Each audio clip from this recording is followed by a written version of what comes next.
نحمده ونصلي على رسوله الكريم أما بعد فأعوذ بالله من الشيطان الرجيم بسم الله الرحمن الرحيم إلا من أتى الله بقلب سليم صدق الله العظيم اللهم صل على سيدنا محمد وعلى آل سيدنا مولانا محمد وبارك وسلم۔ دنیا میں ہر ایک انسان کو حق تعالیٰ جل شانہ نے دو چیزوں سے بنایا ہے، چاہے وہ مالدار ہو، غریب ہو، خوبصورت ہو، گاؤں اور شہر کسی بھی جگہ کا رہنے والا ہو، اللہ تعالیٰ نے تمام انسانوں کو، تمام اپنے بندوں کو دو چیزوں سے بنایا۔ ایک انسان کا جسم ہے، بدن ہے، اور دوسری ایک چیز ہے روح، جو اندر میں ہے، جو نظر نہیں آتی۔ اور اللہ تعالیٰ نے جسم اور بدن کو باقی رکھنے کے لیے جن اسباب کی اور جن چیزوں کی ضرورت تھی، وہ تمام کی تمام چیزیں اللہ تعالیٰ نے زمین سے پیدا کی ہے۔ اور روح یہ آسمان سے آئی، اس لیے روح کو باقی رکھنے کے لیے جن اسباب کی اور جن چیزوں کی ضرورت تھی، وہ اللہ تعالیٰ نے آسمانوں سے اتاری۔ پھر ایک ہے جسمانی بیماری اور دوسری ہے روحانی بیماری۔ کہ جسمانی بیماری آدمی کو بخار آتا ہے، آدمی کو پیٹ میں درد ہے، آدمی کو کسی اور چیز کی کوئی تکلیف ہے، تو یہ ساری کی ساری بدنی اور جسمانی بیماری ہے۔ جس طریقے سے انسان جسمانی بیماری کا علاج نہیں کرتا، اسی طریقے سے انسان پھر وہ بیمار ہو جاتا ہے۔ یہاں علاج تو کرتا ہے، لیکن جس طریقے سے ڈاکٹر نے اور طبیب نے بتایا ہے اس کے مطابق علاج نہیں کرتا، پھر بھی وہ بیماری بڑھتی ہے، یہاں تک کہ پھر وہ اتنا کمزور ہو جاتا ہے کہ اس کے بدن میں چلنے کی طاقت نہیں رہتی، اس کے پاؤں میں طاقت نہیں ہوتی۔ تو جسمانی بیماری کا علاج نہ کرنے کی بنیاد پر انسان بیمار ہوتا چلا جاتا ہے اور کمزور ہوتا ہے۔ اسی طریقے سے فرماتے ہیں ایک روحانی بیماری ہے، جیسے حسد، کینہ، بغض، دشمنی، عداوت، یہ تمام کی تمام، تکبر، عجب، ریاکاری، یہ ساری کی ساری روحانی بیماریاں ہیں۔ اسی لیے جسمانی بیماری کے علاج کے لیے ڈاکٹر کی ضرورت ہے، تو روحانی بیماری کے علاج کے لیے روحانی ڈاکٹر یعنی علماء، مشائخ، مفتیان کرام، ان کی ضرورت ہے، اللہ کے نیک بندوں کی ضرورت ہے، تاکہ ان کی صحبت میں بیٹھ کر آدمی اپنی روحانی بیماری کا علاج کروائے۔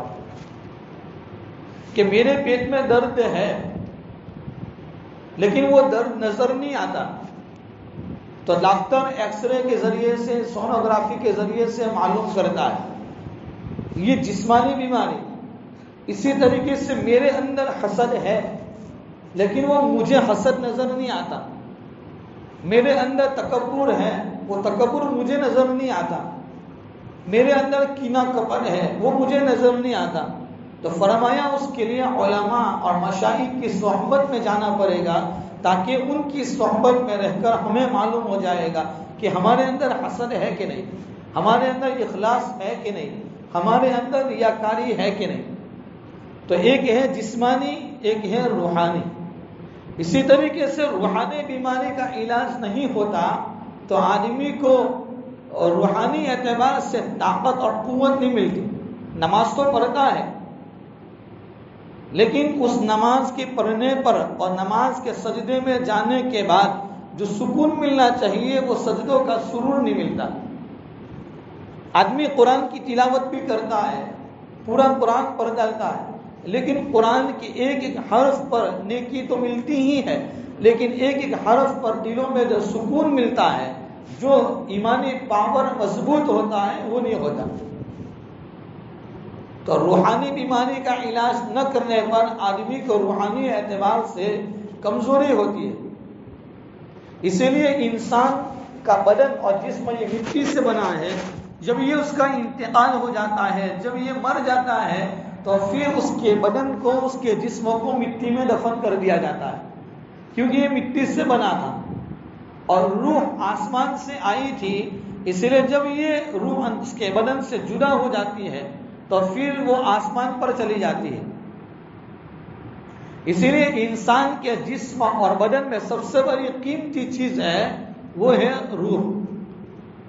میں اور آپ اپنے بدن کو مضبوط کرنے کے لیے ایکسرسائز کرتے ہیں، کسرت کرتے ہیں، جم کرتے ہیں، لیکن اس سے زیادہ آدمی کو اپنی روح پر محنت کرنے کی ضرورت ہے، تاکہ یہ روح اگر مضبوط ہوگی تو پھر نمازوں پڑھنے میں مزہ آئے گا، قرآن کی تلاوت میں لذتیں آئے گی، پھر سجدوں میں ایسا لطف محسوس ہوگا کہ دنیا کی دوسری چیزوں کا مزہ بھول جائے گا.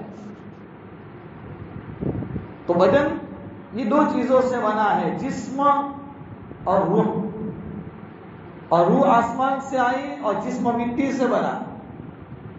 اسی لیے آدمی کا بدن جب آدمی کا انتقال ہو جاتا ہے، اس کی آنکھیں درست ہے، اس کا کان بھی صحیح ہے، اس کی زبان بھی صحیح، ہاتھ اور پاؤں بھی صحیح، سب کچھ صحیح ہے، لیکن صرف اندر سے ایک ہی چیز نکلی، روح نکل گئی، اور آدمی بولتا ہے کہ یہ تو جنازہ ہے، یہ تو مرحوم ہے، اس کو اٹھاؤ، اس کو دفن کر دو جلدی.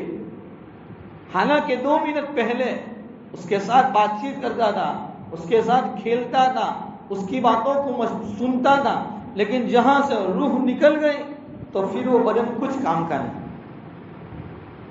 اسی طرح اس موجودہ دور میں ہمیں اللہ نے جو موقع دیا ہے کہ ہم اپنی اس روح کو مضبوط کریں، اپنی روح کو قوت اور طاقت پہنچائیں، تاکہ اس کے ذریعے سے اللہ کا آدمی اللہ کی محبت کو حاصل کر لے. اور روح، دل، اگر دلوں کے اندر اللہ کی محبت ہوگی، دل اللہ کی محبت سے بھرا ہوا ہوگا. جیسے آدمی کے اپنے گھر کے اندر پانی کی ٹنکی ہے، اس پانی کی ٹنکی میں پانی تو ہے لیکن کچرا والا ہے، اندر کوئی ناپاکی بھری ہوئی ہے، اور آدمی سونے کا نل لگائے اور کہیں کہ یہاں سے پانی صاف آنا چاہیے، تو ہم کہیں گے تو بیوقوف ہے، اس لیے کہ پانی کی ٹنکی میں ہی کچرا ہے، تو پانی ظاہری بات ہے کچرا والا نکلے گا، ناپاک نکلے گا. اور اگر پانی صاف ہے، ٹنکی میں کوئی کچرا نہیں، تو 10 روپے والا نل لگانے کے بعد بھی پانی صاف آئے گا. اسی طریقے سے آدمی کے بدن اور دل میں اللہ کی محبت ہوگی تو آنکھوں کے ذریعے سے کبھی وہ غلط چیز کو نہیں دیکھے گا، کانوں کے ذریعے سے غلط باتوں کو نہیں سنے گا، آدمی کا پاؤں غلط کام کی طرف نہیں جائے گا، اس کو پھر اللہ کا دھیان نصیب ہو جائے گا، اللہ کا استحضار ہوگا کہ میرا اللہ مجھے دیکھ رہا ہے.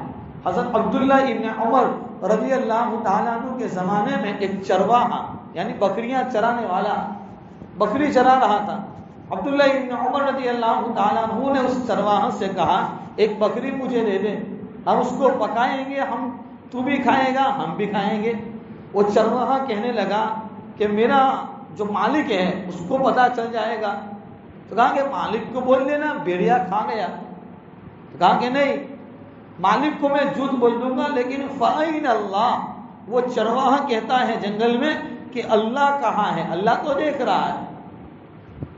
یعنی ایک آدمی ہے بکری چراتا ہے، اس کی کوئی حیثیت نہیں، وہ جنگل میں بکریاں چراتا ہے، لیکن اس کے دل میں بھی اللہ کی عظمت اور اللہ کا دھیان اور اللہ کا استحضار کتنا تھا کہ وہ جنگل میں بھی بکریاں چرانے کے ساتھ ساتھ وہ اپنے آپ کو گناہوں سے بچاتا تھا. اسی لیے آدمی گناہوں سے بچے. قرآن میں اللہ فرماتے ہیں یعلم خائنۃ الاعین وما تخفی الصدور، وہ تو تمہارے دلوں کے بیلوں کو بھی جانتا ہے. آدمی گناہ کرنے کے لیے جتنی بھی پلاننگ رچتا ہے اور جتنے پلاننگ بناتا ہے، چاہے کوئی نہ دیکھے، لیکن اللہ تعالیٰ یہ اندھیروں کے اندر بھی کالے پہاڑ پر کالی چونٹی اور کالی کیڑی کے چلنے کی آواز کو بھی وہ جانتا ہے. اس لیے میں اور آپ گناہ کرنے کے لیے کتنے بھی پلاننگ بنائیں، چاہے ہمیں کوئی نہ دیکھے، لیکن اللہ کی ذات تو ہمیں دیکھ رہی ہے. اسی لیے اللہ تعالیٰ نے اپنے نیک ایک بندے پر اس بات کو کھولا اور الہام کیا کہ عطا عطا ابن ربا کہا کہ عطا میرے بندوں کو کہہ دو کہ جہاں سے دنیا والے دیکھتے ہیں وہاں کی دروازے تم بند کر لیتے ہیں، لیکن جہاں سے تیرا رب دیکھتا ہے، تمہارا رب دیکھتا ہے، اس دروازوں کو تو کوئی نہیں بند کر سکتا۔ تو اللہ بندوں کے دلوں میں آنے والے خیالات اور اس کے وساوس کو بھی جانتا ہے۔ میرے دل میں اس وقت کیا ہے کوئی نہیں جانتا، لیکن اللہ جانتا ہے۔ ہم سب کے دلوں میں کیا ہے، ہم کیا بول رہے ہیں، ہمارے دلوں کی حالت کس حالت سے ہے، اللہ تعالیٰ تمام اپنے بندوں کی دلوں کی حالت سے واقف ہے۔ یعلم خائنۃ الاعین وما تخفی الصدور۔ حضرت عمر رضی اللہ تعالیٰ عنہ مدینے کی گلی میں گشت لگا رہے تھے اور ایک مکان کے اندر سے آواز آ رہی تھی کہ بیٹی پانی ملا دے دودھ میں۔ کہا بیٹی، ماں اپنی بیٹی سے پوچھ رہی ہے کہ بیٹی بکریوں نے دودھ دیا؟ بیٹی کہتی ہے ماں دودھ تو دیا ہے لیکن بہت کم دیا ہے۔ ماں کہنے لگی گاہک لینے کے لیے آئیں گے تو پھر پورا پورا مانگیں گے، ہم کیا کریں گے؟ کہا کہ پانی ملا دے۔ بیٹی کہتی ہے نہیں، امیر المؤمنین عمر فاروق رضی اللہ تعالیٰ عنہ نے منع کیا ہے دودھ میں پانی ملانے سے۔ تو وہ ماں کہنے لگی کہ امیر المؤمنین تھوڑی دیکھ رہا ہے۔ تو وہ عورت، وہ لڑکی کہہ رہی ہے کہ امیر المؤمنین نہیں دیکھتا، لیکن امیر المؤمنین کا رب اور اس کا اللہ دیکھ رہا ہے۔ تو عمر رضی اللہ تعالیٰ عنہ باہر سے اس آواز کو سن رہے، لیکن وہ ماں اپنی بچی کو غلط بات نہیں بتا رہی تھی۔ ماں اپنی بچی کا امتحان لے رہی تھی، اس کی کسوٹی لے رہی تھی کہ میں نے بچپن سے میری بچی کو جو اللہ کا دھیان سکھایا ہے، جو ایمان سکھایا ہے، جو اسلام سکھایا ہے، اب میری بچی کے دل کے اندر اللہ کا دھیان پیدا ہوا یا نہیں، اس سے یہ آج پتہ چلے گا۔ تو وہ اپنی بچی کا امتحان لے رہی تھی کہ کوئی نہیں دیکھتا، امیر المؤمنین ہے ہی نہیں، پانی ملا دے۔ لیکن وہ لڑکی منع کر رہی ہے کہ نہیں، امیر المؤمنین تو نہیں دیکھتا لیکن اللہ دیکھ رہا ہے۔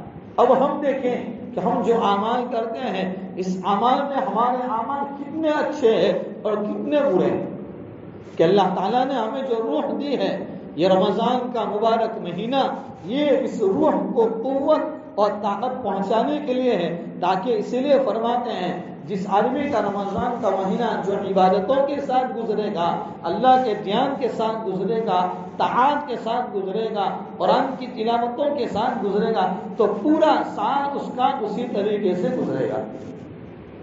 اور جس آدمی نے رمضان کے مہینے کو پایا لیکن عبادتوں کے اندر نہیں استعمال کیا، ضائع اور برباد کر دیا، تو پھر اس کا پورا سال بھی ویسا گزرے گا۔ اس لیے ہمیں غور و فکر کرنا چاہیے اور ہمیں دیکھنا چاہیے کہ ہم اللہ تعالیٰ کے اس نعمت میں کہ رمضان کا مبارک مہینہ دیا ہے، اور پہلا عشرہ رحمت کا تھا وہ بھی گزر گیا، دوسرا عشرہ مغفرت کا تھا وہ بھی گزر گیا، اور اللہ کے نبی صلی اللہ تعالیٰ علیہ وسلم کی حدیث ہے جو فضائل اعمال میں بھی موجود ہے کہ جبرائیل علیہ السلام آئے اور نبی کریم صلی اللہ تعالیٰ علیہ وسلم منبر کی پہلی سیڑھی پر اپنا پاؤں مبارک، قدم مبارک رکھ رہے تھے اور کہا آمین۔ پھر دوسری سیڑھی پر آپ نے اپنا قدم رکھا اور کہا آمین۔ تیسری سیڑھی پر آپ نے اپنا قدم مبارک رکھا اور فرمایا آمین۔ صحابہ نے پوچھا اللہ کے نبی، ہم نے آپ کو اس سے پہلے ایسی باتوں کو ہم نے آپ سے نہیں سنا اور آپ کو نہیں دیکھا، تو آپ نے آمین کیوں کہا؟ اللہ کے نبی نے فرمایا کہ جب میں نے منبر کی پہلی سیڑھی پر پگ رکھا اور اپنا قدم رکھا تو جبرائیل علیہ السلام نے بددعا دی تھی کہ ہلاک ہو جائے، برباد ہو جائے وہ آدمی جو رمضان کا مبارک مہینہ پائے اور اپنی مغفرت نہ کروا سکے۔ ہم دیکھیں کہ اللہ تعالیٰ نے یہ مبارک مہینہ ہم سب کو عطا کیا، کیا ہم نے کوئی ایسا عمل کیا جس کے ذریعے سے اللہ تعالیٰ ہماری مغفرت کر لے؟ تو یقیناً آدمی کو غور و فکر کرنا چاہیے۔ آگے فرمایا کہ اللہ کے نبی جبرائیل امین نے فرمایا ہلاک ہو جائے وہ آدمی کہ جو اپنے ماں باپ میں سے دونوں کو یا کسی ایک کو پائے اور اس کی خدمت کر کے وہ جنت کا حقدار نہ بن سکے۔ آگے فرمایا ہلاک ہو جائے وہ آدمی جس کے سامنے حضور کا مبارک نام آئے اور وہ درود شریف نہ پڑھے۔ بدبخت ہے، بخیل ہے، کنجوس ہے وہ آدمی اس کے سامنے نبی کا نام آئے اور درود شریف نہ پڑھے۔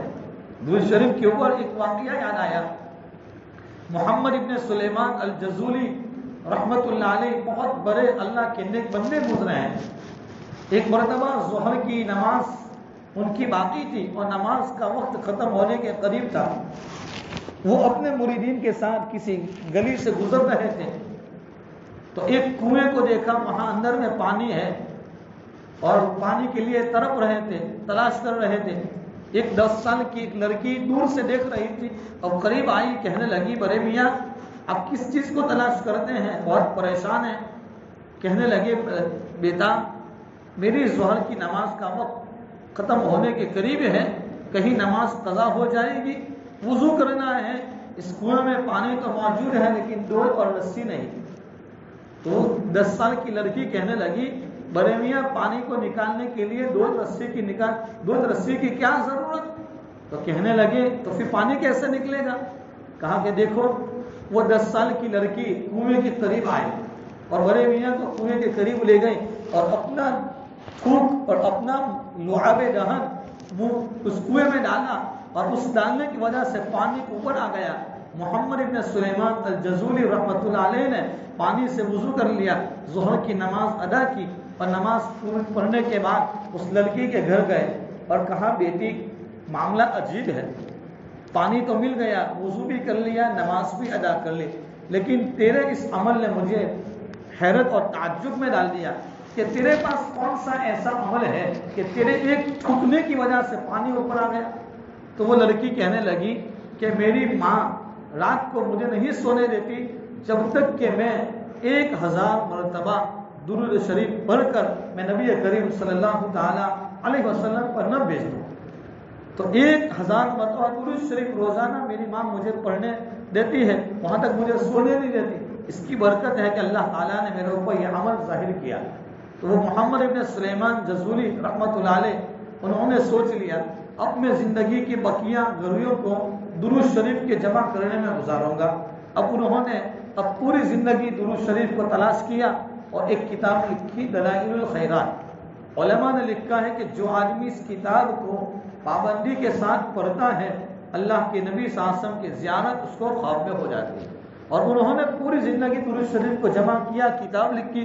جب ان کا انتقال ہوا اور ان کو دفنایا گیا تو ان کی قبر سے کئی مہینوں تک خوشبو آتی رہی۔ تو یہ ہے درود شریف کی برکت۔ اللہ تعالی ہم تمام کو بھی ان حالات میں زیادہ سے زیادہ قرآن کریم کی تلاوت، درود شریف کے اہتمام کی ہمیں اللہ تعالی توفیق نصیب فرمائے، آمین۔ وآخر دعوانا الحمدللہ رب العالمین۔ سبحان اللہ وبحمدہ، سبحانک اللہم وبحمدک، ونشہد ان لا الہ الا انت ونستغفرک ونتوب الیک۔